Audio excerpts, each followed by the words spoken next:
Hello everyone, how are you? Hello, ma'am. We are fine. Hello, ma'am. We are fine, ma'am. And what about you? I'm also fine and you are most welcome in the session. देखिए हम chapter number 10 पढ़ रहे थे, reaching the age of adolescence. तो last class में हमने adolescence and puberty ये दो वर्ड डिस्कस किए थे, इनकी मीनिंग भी पढ़ी थी।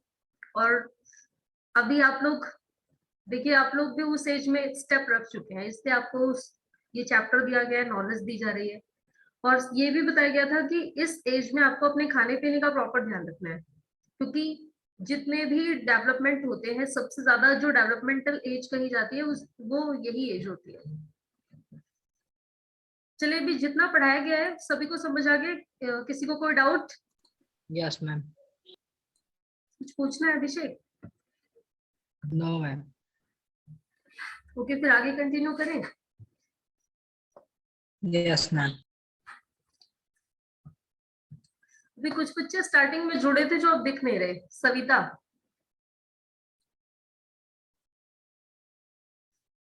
अटेंडेंस उस बच्चे की लगती है जो एंड तक रुका रहता है, क्योंकि रियल में तो वही पढ़ रहा है ना। Yes ma'am. बीच में आने जाने वाले ये चेक करते हैं कि सिलेबस कहाँ तक पहुंचा। जो एंड तक पढ़ रहा है वही मतलब प्रॉपरली क्लास ले रहा है।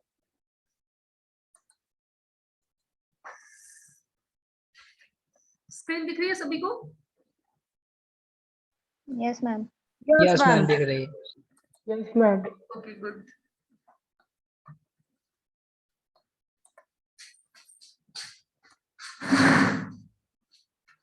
जैसे कि पिछली क्लास में हम सभी ने ये चेंजेस पढ़े थे कुछ जो एडोलेसेंस में आते हैं। दैट पहला तो चेंज पढ़ा था हमने हाइट में, और ये जो हाइट में चेंज आता है ये हमने पढ़ा था। जो ये चेंजेस हैं गर्ल्स में पहले स्टार्ट होते हैं according to boy, but at the end 18 की एज तक आते आते दोनों अपनी कंप्लीट हाइट गेट कर लेते हैं। यानी कि 18 साल तक जिसको जितना बढ़ना होता है वो बढ़ जाता है। उसके बाद नॉर्मली किसी की हाइट 1 सेंटीमीटर से 2 सेंटीमीटर बढ़ती है, बहुत ही कम। तो 18 की एज तक लोग अपनी कंप्लीट हाइट पा जाते हैं, यानी आप लोगों को भी जितना लंबा होना होगा 18 तक हो जाएंगे। अनुराग भी अभी और लंबे हो सकते हैं 18 की एज तक। यस, सभी को प्रॉपर आवाज आ रही है? अब कुछ क्वेश्चंस पूछ लेते हैं एक बार, क्योंकि यस मैम। पिछली क्लास में हमने पढ़ा था। एक बार क्वेश्चन से स्टार्ट करते हैं। यस अनुराग, आपसे स्टार्ट करेंगे। What is puberty?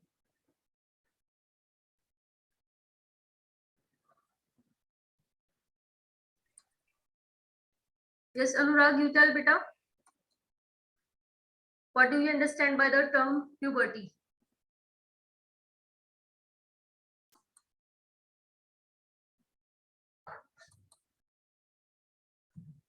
Muskan, you tell.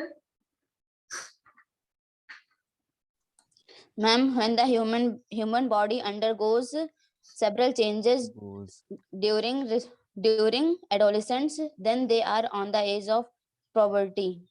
Yes, तो this is the symptoms of puberty. Puberty क्या होती है? जब हमारे अंदर चेंजेस आते हैं, वो चेंजेस हाइट में होते हैं या अदर जो ग्रोथ होती है, हार्मोन रिलीज होना स्टार्ट होते हैं।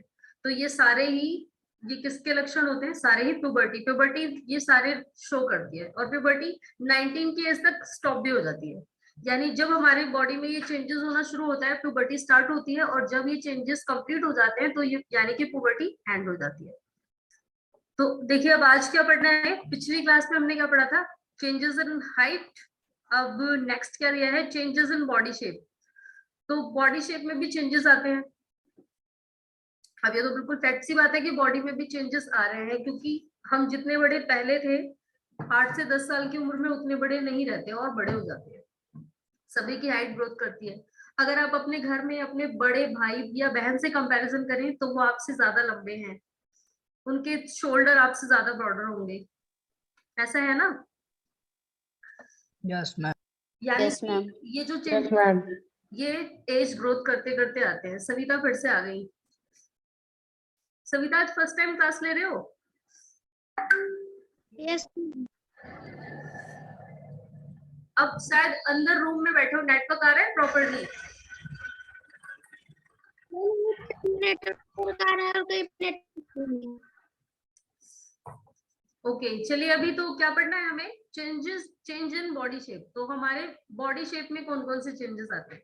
तो अगर बॉयज की बात करें, जैसे जैसे वो बड़े होते जाते हैं उनके जो शोल्डर्स है और बॉर्डर होते हैं चौड़े होते जाते हैं, मतलब ज्यादा देर तक चौड़े होते नहीं जाएंगे, मतलब एक लिमिटेड अमाउंट में थोड़े से चौड़े हो जाते हैं, यानी कि जितने चौड़े पहले थे उससे ज्यादा चौड़े हो जाते हैं।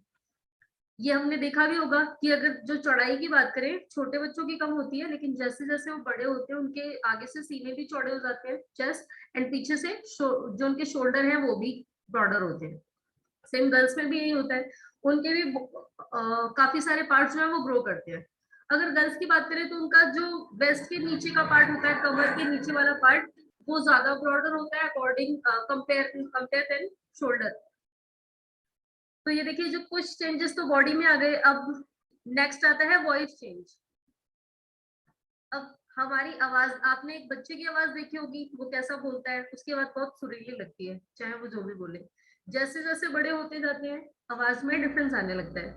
जब हम 7 से 8 साल की उम्र में होते हैं तब भी आवाज में और चेंजेस आते हैं। अब जब एडोलिसेंस में हम लोग स्टेप रखेंगे तो आवाज में और चेंजेस आएंगे। देखिए अब यहाँ पर द बॉयज की अगर बात करें, यहाँ पर देखिए, एक मिनट, यस। तो did you notice that sometime the voice of some of the boys in your class cracks. तो कभी कभार अगर लड़कों की आवाज नोटिस करें इस उम्र में, यानी अभी वो एडोलेसेंस में, अगर इस टाइम पे उनकी आवाज देखें तो बहुत से बॉयज की आवाज भर्राने लगती है, उनकी आवाज बहुत ही टाइट लगती है, ऐसा लगता है जैसे, मतलब वो आवाज सुरीली नहीं लगती, वो आवाज थोड़ी सी क्रैक्स लगती है। तो ये चेंजेस क्यों आया है, क्योंकि वो प्यूबर्टी में कदम रख चुका है और जो वॉइस बॉक्स है वो बढ़ते हैं, जिसे क्या कहा जाता है, लैरिंक्स बिकल्स टू। तो ये वॉइस बॉक्स ग्रो करता है और बॉयज में ये जो वॉइस बॉक्स होता है ये ज्यादा बड़ा होता है कंपेयर देन गर्ल्स, क्योंकि बॉयज में आपने देखा होगा ये जो हमारी ये जो गले में जो वॉइस बॉक्स होता है ये दिखता है बाहर से, मसल्स के ऊपर से भी दिखता है। ये देखिए यहाँ पर आपको पिक्चर भी दी गई है। अगर बॉयज में देखें हम लोग तो ये इनका जो ये लैरिंक्स होता है, एडम सप्पल कहा जाता है जिसे, वॉइस बॉक्स, ये मसल्स के ऊपर से भी दिखाई देता है, क्योंकि गर्ल्स की कंपेयर में ये बॉयज में बड़ा पाया जाता है बट गर्ल्स में नहीं दिखाई देता। और यही कारण है कि लड़कियों की अपेक्षा जो लड़कों की आवाज है वो ज्यादा ब्रॉड होती है, ज्यादा तेज होती है, तीखी आवाज होती है। लड़कियों की पतली आवाज होती है, सुरीली होती है। क्यों, क्योंकि उनमें जो ये वॉइस बॉक्स होता है ना ये कम पाया जाता है बट बॉयज में ये ज्यादा बड़ा पाया जाता है। Okay, Yes, ma'am.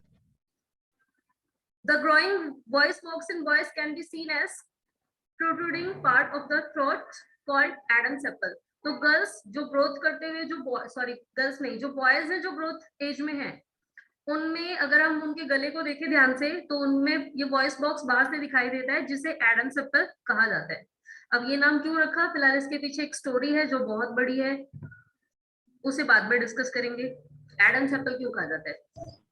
अब गर्ल्स की अगर बात करें तो इनमें जो लैरिंक्स है यानी कि वॉइस बॉक्स, ये विजिबल नहीं होता है, विजिबल बहुत ही मुश्किल से होता है, यानी कि ये बॉयज के जितना नहीं दिखाई देता, गर्ल्स स्मॉल साइज का होता है। और यही कारण है कि जो गर्ल्स की आवाज है ना वो हाई पिच वाली होती है। ये अभी आवाज किसके यहाँ से आ रही है, प्रखर।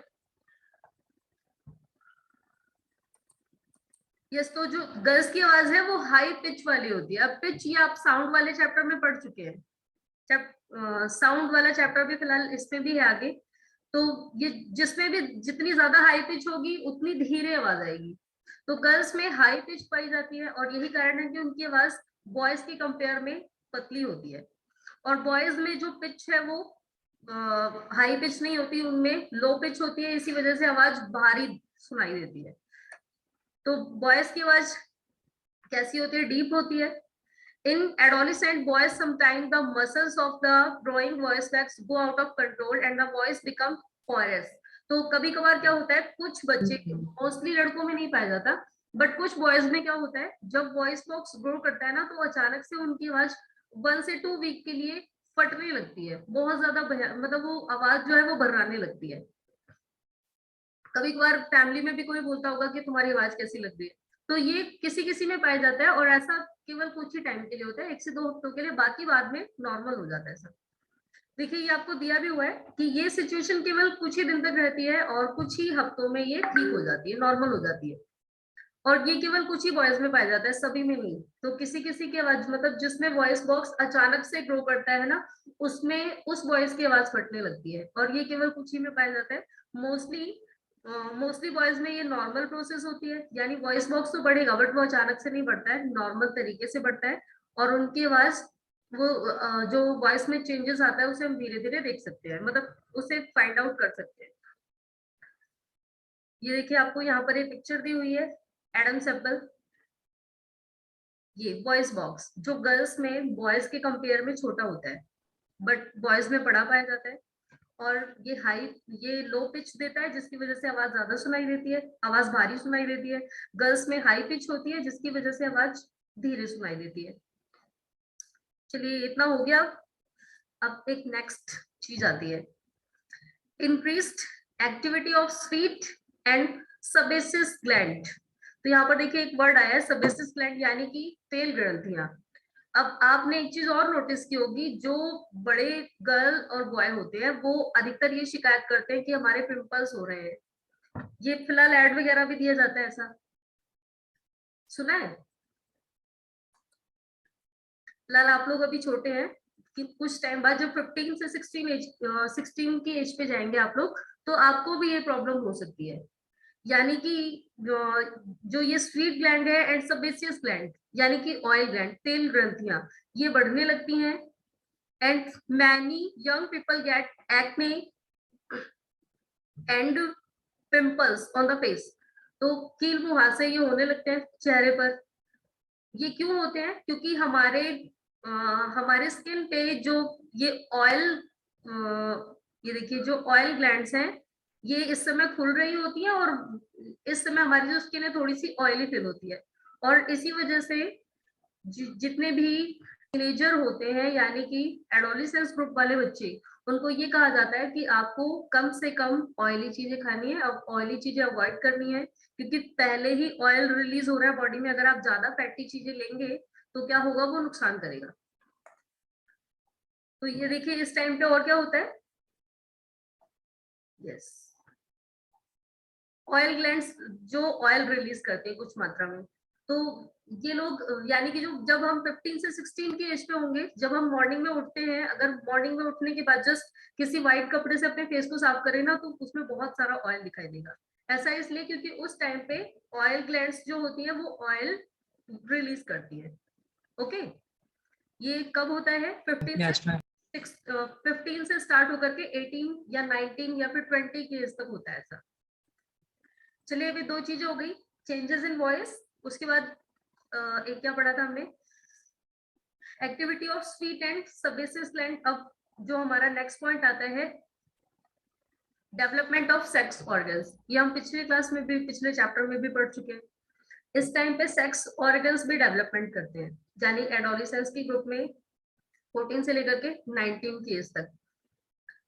अब यहाँ पर यानी कि इस एज पे प्यूबर्टी दिख रही है लक्षण, तो मेल जो सेक्स ऑर्गन्स होते हैं, यानी कि टेस्टिस एंड पेनिस, ये कंप्लीटली डेवलप्ड हो जाते हैं और ये स्पर्म प्रोड्यूस करना स्टार्ट कर देते हैं। सेम इसी वे में गर्ल्स में जो ओवरीज होती हैं वो एग्स रिलीज करना स्टार्ट करते हैं, यानी कि अब वो दोनों ही रिप्रोडक्शन के लायक हो चुके हैं।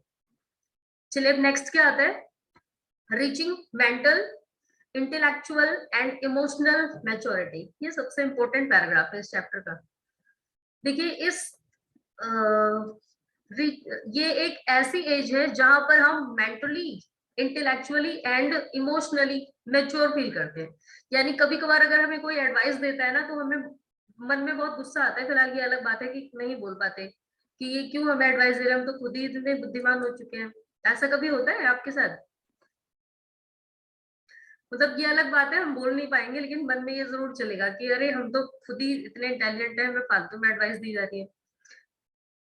तो यानी कि इस समय ऐसा, मतलब ये गलत नहीं है, हमारे माइंड में आती है ये फीलिंग, तो कंप्लीटली गलत नहीं है, 50% करेक्ट है, लेकिन 100% नहीं। अब आप लोग ये सोचो कि जो माइंड में आ रहा है वो सही है, दूसरे की नहीं सुननी, तो ऐसा नहीं है। 50% करेक्ट है, यानी कि इस समय एक्चुअल में आप लोगों का मेंटल डेवलपमेंट होता है, और इस टाइम पे हम इंटेलेक्चुअली यानी कि बौद्धिक रूप से भी वृद्धि होती है, हमारी बुद्धि भी थोड़ी और तेज होती है, इस टाइम पे विकास होता है उसका, एंड इमोशनली मैच्योरिटी आती है, यानी कि लोगों के फीलिंग्स को समझना, उसके अकॉर्डिंग हम कैसे बिहेव करेंगे, ये सारी चीजें हमें इस उम्र में फील होने लगती है, हम लोग सीखते हैं।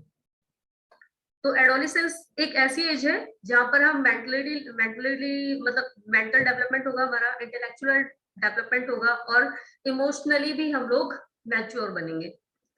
तो यहाँ पर देखिए अब या क्या बताया है, तो adolescence is also a period of change in a person way of thinking. तो हमारे यहाँ पर सोचने का तरीका बदल जाएगा। पहले क्या होता था, देखिए इस एज से पहले जो मम्मी पापा बोलते थे, जो फ्रेंड बोलते थे, जो दादा दादी बोलते थे, वो 100% करेक्ट। अगर मान लो किसी ने गलत बता दिया, हम उसे बहुत पसंद करते हैं, तो वही करेक्ट होगा, भले ही दूसरा कोई समझा नहीं सकता। ऐसा फिलहाल मैंने एक बच्चे को देखा था, उसके टीचर ने मतलब उसे उस बड़ी क्लास का कोई चीज पढ़ा दिया, वो उसी पे अड़ा हुआ था कि नहीं ये गलत नहीं है, क्योंकि मैंने सुना था मैम को। अब उसे लाख कहने के बाद भी मानने को तैयार नहीं था। लेकिन जब हम एडोलिसेंस की एज पे आते हैं, तब हम अपने तरीके से भी सोचना स्टार्ट करते हैं। मतलब किसी ने हमें बता दिया तो हम उसे 100% नहीं मान लेंगे, हम उसके पीछे अपना भी जोड़ घटाना करेंगे कि हाँ क्या है, ये गलत हो सकता है या सही हो सकता है। तो इस टाइम पे हमारा जो थिंकिंग ऑफ वे है, सोचने का तरीका, वो थोड़ा सा चेंज होता है। Adolescents are more independent than before and are also self-conscious. अब देखिए इसके पहले हम कहीं भी जाते हैं, मम्मी चाहिए, पापा चाहिए, या फैमिली का कोई और मेंबर चाहिए, लेकिन इस टाइम पे अब हमें क्या शिक्षा दी जाती है कि अब तुम्हें इंडिपेंडेंट बनना है, और मतलब बिना किसी के सहारे के भी कोई काम करना है। छोटे बच्चों को कोई काम करने की सलाह नहीं दी जाती, जब भी वो कुछ करता है तो उसके साथ कोई होता है हेल्प के लिए, सपोर्ट के लिए। अब इस टाइम पे जो एडोलिसेंट एज है, ये इंडिपेंडेंसी की एज होती है, यानी कि हम यहाँ पर कुछ काम अब इंडिपेंडेंटली करने की कोशिश करते हैं। अब इसके साथ साथ intellectual development take place and they tend to spend considerable time.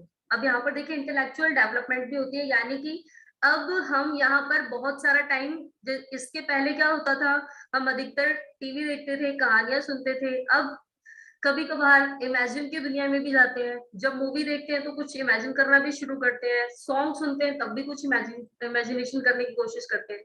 यानी कि अब यहाँ पर हमारा इंटेलेक्चुअल डेवलपमेंट हो रहा है। अभी अगर कोई मूवी देखी तो हम कुछ मान लो कुछ बुरा हो रहा है उसमें, तो हम अपने माइंड से ये डिसाइड करने लगेंगे कि इसका सही रिजल्ट क्या होना चाहिए। ऐसा आप लोग भी करते हो? तो ऐसा एक छोटा बच्चा नहीं कर सकता, लेकिन जब हम एडोलिसेंस की एज पे आए हैं ना, तो इस एज में हम ये मतलब ये कैलकुलेशन करना जरूर स्टार्ट करते हैं कि एक्चुअल में सही क्या होना चाहिए। ये इससे पहले के एज में नहीं होता, ये इसी एज में स्टार्ट होता है। Thinking, in fact, it is often the time in one's life when the brain has the greatest capacity for learning. अब देखिए एक चीज और जो आपको याद रखनी है, यही वो उम्र है जिसमें आप सबसे ज्यादा लर्न कर सकते हो।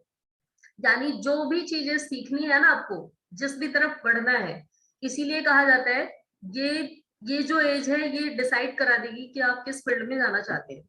इस एज की एंड तक आते आते आपका फ्यूचर डिसाइड हो जाएगा। होता है ना ऐसा? Yes ma'am. Yes, आप भी ma'am. जब 18 की एज तक जाओगे तब तक ये डिसाइड कर चुके होंगे कि हमें क्या बनना है आगे चल के। Yes ma'am. तो यानी कि ये वो एज है जब हमें अपने लाइफ से रिलेटेड सारे इंपॉर्टेंट डिसीजन इसी एज में लेने होते हैं। यहाँ पर ये वो एज है जहां पर हम जो भी चीज सीखना चाहें, जिसमें हमारा मन लगेगा, वो हम आसानी से सीख सकते हैं। However, an adolescent may feel insecure while trying to adjust to the changes in the body and mind. कभी कभार देखिए कुछ बच्चे ऐसे होते हैं जिन्हें ना पता गया, अब आपके तो सिलेबस में पढ़ा दिया गया, आपको पता है ये चेंजेस आ सकते हैं, बट जब पहले ये चीजें नहीं पढ़ाई जाती थी, या अभी भी कभी कभार ऐसा होता है, जो हमारे बॉडी में चेंजेस होते हैं ना, हम उसको लेके इनसिक्योर फील करते हैं कि अरे हम बड़े हो गए, अब हम छोटे नहीं रहे। छोटे होने में बहुत खुश रहते हैं, जैसे जैसे बड़े होने लगते हैं कहते हैं अरे अब हम बड़े हो गए, और उसके प्रति कुछ बच्चे इनसिक्योर फील करते हैं। लेकिन ये पता होना चाहिए कि ये क्यों आ रहा है, ये चेंजेस क्यों हो रहे हैं, क्योंकि अब हम ग्रोइंग अप एज पे हैं। अब हमारी ग्रोइंग होगी, ग्रोथ हो रही है, और इसलिए चेंजेस का आना तो स्वाभाविक है। तो ये चीजें हम अगर हमें पता होंगी तो हमारा माइंड इनसिक्योर कभी फील करेगा ही नहीं। तो देखिए, अब ये अभी आपने जो टॉपिक पढ़ा, यानी कि ये वो एज है जब आप mentally, intellectually and emotionally mature हो चुके हैं। तो अब ऐसा नहीं करना है कि हर जगह अपनी राय देने लगो, लेकिन जो भी चीजें आपको कोई कहता है, मान लो आपका फ्रेंड कोई कहता है, बाहर का कोई पर्सन कहता है, तो उस समय आप ये जरूर सोच सकते हैं कि क्या गलत है और क्या सही है। इतना तो डिसाइड कर सकते हैं ना। Yes, ma'am. Yes, ma'am. Yes, ma'am. जैसे जब बच्चा छोटा होता है तो उसको कोई अजनबी आके चॉकलेट देता है, बेटा चॉकलेट लो और मेरे साथ चलो, तो वो चला जाता है। क्या अब आप लोग भी ऐसा कर सकते हैं? अब कोई चॉकलेट दे और कहे बेटा चलो मेरे साथ, तो चले जाओगे? No, No, ma'am. ma'am. क्योंकि अब ये No, एज ma'am. है कि अब हमारे माइंड में ये सेट है क्या चीजें बुरी है, क्या गलत है और क्या हो सकता है। तो यानी कि अब इस एज पे हम mentally, intellectually and emotionally mature हो चुके हैं। चलिए अब नेक्स्ट, ये अभी तो जो हम चेंजेस पढ़ रहे थे ये गर्ल्स एंड बॉयज दोनों में आते हैं। अब नेक्स्ट आता है सेकेंडरी सेक्सुअल कैरेक्टर्स, यानी ऐसे चेंजेस जो गर्ल्स में और बॉयज में अलग अलग होते हैं, यानी इसलिए इन्हें सेकेंडरी कहा जाता है। वो तो प्राइमरी चेंजेस थे, यानी कि वॉइस में चेंज आना और ऑयल ग्लैंड्स का बढ़ना या ऑयल रिलीज करना या फिर मेच्योरिटी आना, ये सारे जो चेंजेस थे ये प्राइमरी चेंजेस थे, क्योंकि गर्ल्स एंड बॉयज दोनों में पाए जाते हैं कॉमनली। बट ये जो सेकेंडरी सेक्सुअल कैरेक्टर्स हैं ये गर्ल्स एंड बॉयज दोनों में अलग अलग पाए जाते हैं। देखिए अब इसमें क्या पढ़ना है अभी हमें। तो सबसे पहली चीज कि यहाँ पर एक चीज तो हम पढ़ चुके हैं कि जो मेल रिप्रोडक्टिव पार्ट होता है वो स्पर्म रिलीज करता है और girls reproductive part ovary, ovum release करता है। ये दोनों में अलग अलग चेंजेस है। अब आगे क्या दिया है, अब एक चीज और, गर्ल्स के बॉयज के फेस पे जो है वो बाल आते हैं, यानी कि इस टाइम पे मूछें स्टार्ट होती हैं। तो ये चेंजेस गर्ल्स एंड बॉयज में अलग है, गर्ल्स में नहीं आती। तो इसलिए इसमें रखा गया है सेकेंडरी सेक्सुअल कैरेक्टर्स में। अब इसके अलावा कुछ और चेंजेस आते हैं बॉडी पार्ट की अगर बात करें। जैसे लड़कों की जो बाहें हैं वो ज्यादा चौड़ी होती हैं compare than girls. Hair development, other parts में, तो ये सारे जो चेंजेस है ना ये गर्ल्स एंड बॉयज में अलग अलग पाए जाते हैं, इसलिए इसे क्या रखा गया है, सेकेंडरी सेक्सुअल कैरेक्टर्स। फिलहाल इसे आप खुद से रीड कर लेंगे एक बार। चलिए नेक्स्ट अब दिया है ये चेंजेस आते क्यों हैं, अब इनके बारे में हमें पढ़ना है। ये चेंजेस आखिर क्यों आते हैं, बचपन में क्यों नहीं आए। तो अब इस टाइम पे ये चेंजेस इसलिए आ रहे हैं क्योंकि अब जैसे ही हम एडोलेसेंस में स्टेप रखते हैं हमारी बॉडी हार्मोन रिलीज करना शुरू कर देती है, और यही कारण है चेंजेस के आने का। तो ये देखिए जितने भी चेंजेस आ रहे हैं इनको कौन कंट्रोल करता है, हार्मोन। हार्मोन है क्या, क्योंकि अभी तक हमने ग्लैंड पढ़ा था, ऑर्गन्स पढ़े थे, टिश्यू भी पढ़ा था, सेल्स भी पढ़ा था। अब ये हार्मोन्स न्यू वर्ड आया है। तो हार्मोन्स क्या है, ये केमिकल सब्सटेंसेस हैं। These are secretions from endocrine glands और endocrine system। ये कहाँ से रिलीज होते हैं, ग्लैंड से, मतलब कोई ग्रंथि है जो इनका स्त्राव करती है, इन्हें रिलीज करती है। ये एक सेल की तरह होते हैं जो ब्लड के साथ मिक्सअप होके पूरी बॉडी में पहुंच जाते हैं। ओके, तो ये केमिकल सब्सटेंस है Yes, ma'am. जिन्हें Yes, ma'am. ग्लैंड रिलीज करेगी, ग्लैंड्स जो है वो उसे रिलीज करेगी, छोड़ेगी, और उसके बाद वो रिलीज होने के बाद हमारे ब्लड में मिल करके पूरी बॉडी में सर्कुलेट करने लगेंगे। क्लियर। अब देखिए जो mail Yes, ma'am. Hormone Yes, है, ma'am. Mail hormone testosterone begins to release by the testis at the onset of puberty। तो प्यूबर्टी स्टार्ट होते ही यानी 13 से 14 की एज पे जो मेल हार्मोन है टेस्टोस्टेरोन और फीमेल हार्मोन है एस्ट्रोजन। ये दोनों का नाम याद रखना है आपको, ठीक है। Male hormone testosterone and female estrogen, ये दोनों ही जब आप प्यूबर्टी में स्टार्ट होते हैं यानी कि 13 से 14 के एज पे होंगे तब ये दोनों हार्मोन रिलीज होना शुरू हो जाते हैं। This causes changes in boys about which you have just learned। तो टेस्टोस्टेरोन हार्मोन रिलीज हुआ, यानी कि बॉयज में चेंजेस आना शुरू हो गए। जो भी चेंजेस आएंगे उनके मतलब कंधों का चौड़े होना या चेस्ट का ग्रोथ करना या फिर बालों का आना फेस पे, ये सारा कब रिलीज होता है? जब ये हार्मोन रिलीज होगा उसके बाद ही स्टार्ट होगा। यानी जैसे जैसे ये हार्मोन रिलीज होना स्टार्ट होगा उसके बाद ये सारे ही चेंजेस अपीयर होने लगेंगे। सेम ऐसा ही गर्ल्स में भी होता है। जब ये एस्ट्रोजन हार्मोन रिलीज करेगी हमारी ग्लैंड, तो उसके बाद सारे चेंजेस जो गर्ल में चेंजेस दिखाई देते हैं वो चेंजेस आना दिखाई देना शुरू हो जाएंगे।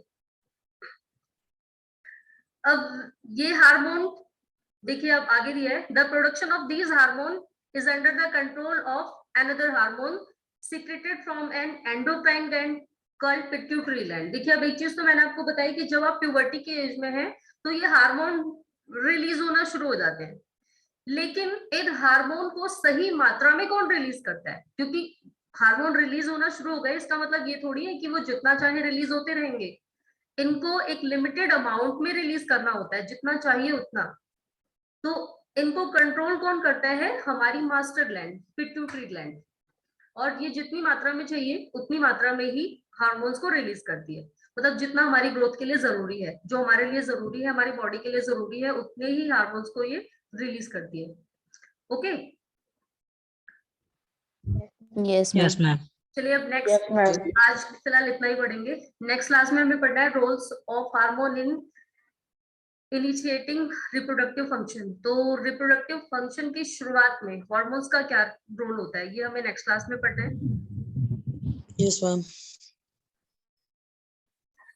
चलिए भी आज के लिए होमवर्क, मैंने इसमें डायग्राम दिए थे बनाने के लिए, भी आप लोगों ने बनाए नहीं। अनुभव ने सेंड किया था कल होमवर्क में। अनुभव आपका ही था ना? Yes, ma'am. जैसा भी बाकी और किसी ने नहीं सेंड किया है। तो साइंस में डायग्राम कंपल्सरी होते हैं, ये तो आप लोग जानते ही हैं पहले से। डायग्राम जरूर बनाने हैं। Yes, ma'am. उसके बाद जो एक्स्ट्रा वर्क होगा वो आपको करना है। तो अभी क्या करना है, जो आज आपने पढ़ा है, देखते हैं इससे रिलेटेड कोई एक्सरसाइज में क्वेश्चन है तो वो दिया जाना चाहिए, नहीं तो फिर डेफिनेशन करेंगे आज आप लोग।